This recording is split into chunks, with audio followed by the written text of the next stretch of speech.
Ya, ada yang ditanya mungkin dari materi ini atau luar sebelumnya, silakan. Ada pertanyaan dari pemirsa Usul TV. Apakah ada dalilnya dari Al-Quran kalau dunia ini diciptakan oleh Nabi Muhammad? Jadi ada ayat Al-Quran itu jelas, wa ma'atakumur rasulu fakhudhu. Apa yang disampaikan oleh Rasul ambil, dan disampaikanlah oleh Rasul. Salah satunya hadis qudsi, laula lama khalaqtul aflak. Andai enggak ada engkau Nabi Muhammad, saya enggak cipta segalanya, termasuk diri kita enggak dicipta. Itu juga ada, sebab semuanya ada catatannya. Itu begitu. Maka kita harus mendekat kepada Nabi Muhammad. Nabi Adam aja, Nabi Adam paham. Di dalam hadis yang diriwayatkan oleh Imam Al-Hakim dalam kitab Mustadrak, dan beliau mengatakan hada sahihul isnad, hadis ini sahih. Nabi Adam bilang, Allahumma bihaqi Muhammadin antaghfirli, Tuhan demi keagungan orang namanya Muhammad, ampuni saya punya salah. Nabinya belum dicipta.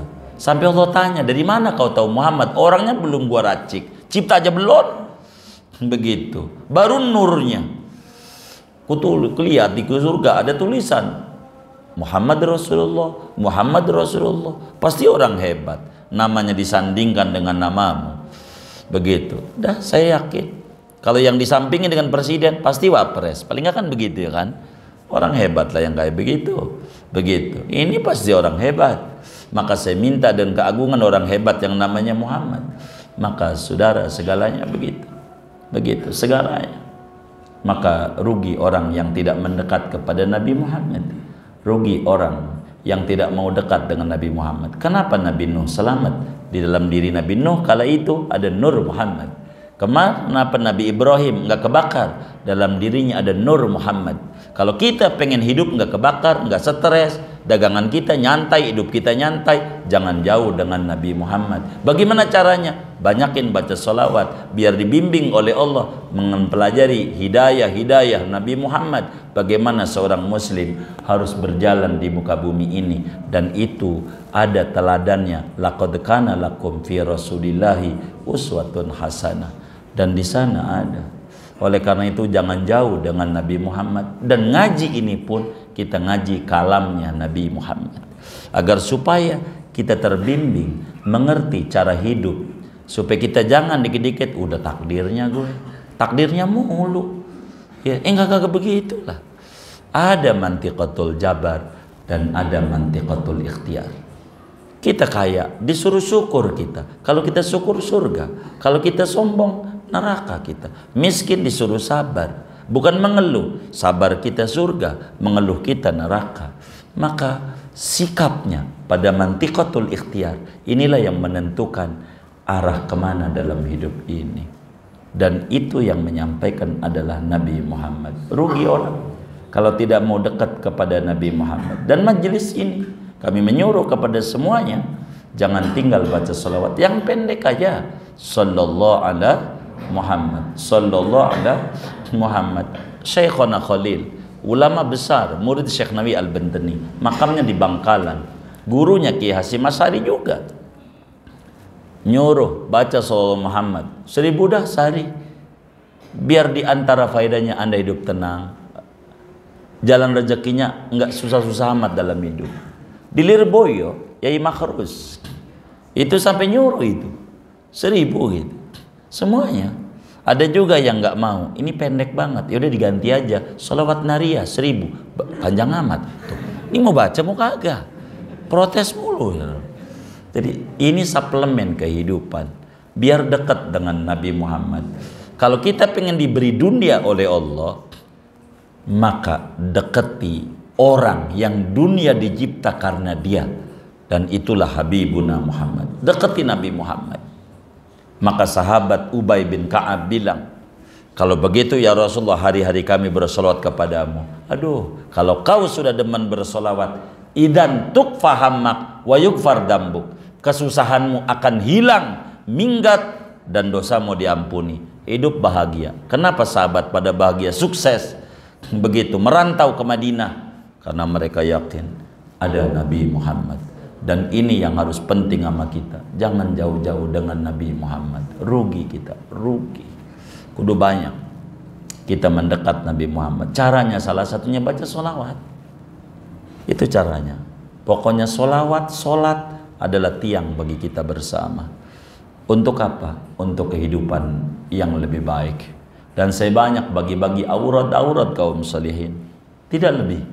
Banyakin mendekat Nabi Muhammad. Wa makanallahu liyu'adzibahum wa anta fihim. Allah tidak pengen menyiksa mereka manusia asal engkau ada di tengah-tengah mereka. Wa'lamu anna fikum Rasulullah. Di tengah kita ada Rasulullah. Kenapa kita takut susah? Kita punya Nabi Muhammad, petunjuknya banyak. Dekati Nabi Muhammad, ikuti ajarannya, apa petuahnya, pelan-pelan. Dan di sana ada kebahagiaan. Kurang lebih yang saya bisa jawab begitu. Allah alam.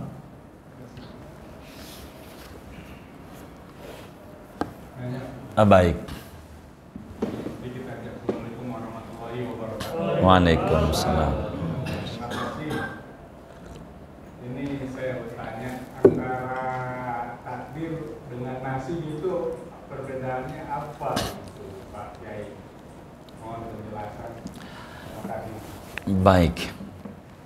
Jadi takdir ini dengan nasib itu sama saja. Nasib itu bagian yang telah kita terima dari Allah. Namanya disebut nasib bahasa Arabnya. Nasib itu bagian. Begitu. Maka takdir ini saudara, atau nasib nih, maka ada dua. Ada namanya takdir mubram dan ada takdir namanya muallaq. Begitu. Maka takdir mubram hakikatnya enggak bisa dirombak. Maka ada takdir muallaq. Nabi bilang la yaruddul qada ila du'a. Enggak bisa menolak takdir kecuali doa. Ini namanya takdir muallaq. Orang tadinya mau rugi, gara-gara dia doa enggak rugi. Ini namanya takdir muallaq. Malaikat itu memahami tentang ini. Oleh karena itu, nasib itu apakah bisa dirubah? Sebetulnya kalau maknanya nasib ini adalah maknanya bagian yang kita terima, bisa saja. Karena kita nggak tahu ke depan mau bagaimana. Kita nggak tahu. Tapi kalau nasib bimaknanya adalah qada mubram, maka tidak bisa untuk dirubah. Kalaulah ada hadis yang ada Al-Quran berbunyi, innallaha la yughayyiru ma biqaumin hatta yughayyiru ma bi anfusihim. Dalam kitab tafsir, maknanya adalah nikmat. Sesungguhnya Allah tidak merubah nikmat yang diberikan pada satu bangsa selama bangsa tidak mengacak-acak, tidak ngerombak nikmat itu. Kalau nikmat itu yang Allah berikan kita di rule-nya, nggak bakal dirubah. Kebanyakan kita karena kita lupa kepada nikmat. Inilah yang kemudian kita mengolahnya. Singkatnya supaya kita bisa memahami nasib dan takdir ini, saya memberikan gambaran agar supaya mudah memahami tinggal kita di dunia ini. Begini, ada seorang raja. Raja ini punya menteri 3. Ada menteri keuangan, menteri dalam negeri juga ada menteri sosial. So untung nggak ada, sosial ada. Begitu. 3 menteri. Dipanggil ini oleh raja. 3 menteri ini. Raja, 3 menterinya dipanggil oleh raja. Kata raja bilang begini, menteriku, saya ini pengen makan buah-buahan yang enak. Kata raja, ini karung goni. Tahu karung goni? Bongsang. Gede. Ini karung kau bawa di kebunku. Maka dibawalah karung itu ke kebun raja. 3 menteri dengan 3 sikap berbeda. Menteri yang pertama, dia pengen mempersembahkan yang baik-baik kepada raja. Maka buah-buahan capek nyarinya. Dipilih yang bagus-bagus. Apel yang bagus dimasukin, yang busuk dibuang. Yang bagus dimasukin, yang busuk dibuang. Pisang, pir, segala macam. Menteri yang kedua, serabutan. Pokoknya apa aja yang ada masukin, yang penting cepat penuh. Mau busuk juga masuk. busuk. Yang bagus sedikit. Biasa kayak buket, kayak parsel orang kondangan itu loh. Orang mau lamaran, kenting gitu. Parsel. Bawahnya isinya apa?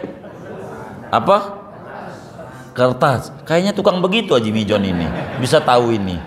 Begitu. Jadi bawahnya isinya macam-macam busuk-busuk begitu loh Haji Mijon. Bawahnya yang bagus nih atasnya doang. Yang penting penuh. Rumusnya begitu. Menteri kedua. Menteri ketiga, raja makan juga kagak, di rumah juga makan banyak. Jadi yang dia masukin rumput, sampah, daun-daunan, pokoknya dimasukin aja semuanya. Penuh. Jadi cepat. Yang penting penuh, jahit. Udah raja lihat juga kagak. Begitu kata dia. Udah yang penting penuh. Maka tiga-tiganya penuh. Tiga-tiganya. Menteri pertama penuh, dijahit. Menteri kedua juga penuh. Yang ketiga juga penuh. Datang ke depan raja. Makalah raja bilang kepada algojonya, algojoku kemari. Datang kumpul para algojo. Kata raja, ini saya nggak demen sama menteri ini, penjarakan. Kaget menteri. Udah penjarakan, titah raja kudu diikuti. Titah raja. Maka raja dilarang cawe-cawe, repot sama bawahannya. Begitu. Dilarang raja. Maka penjara. Bawa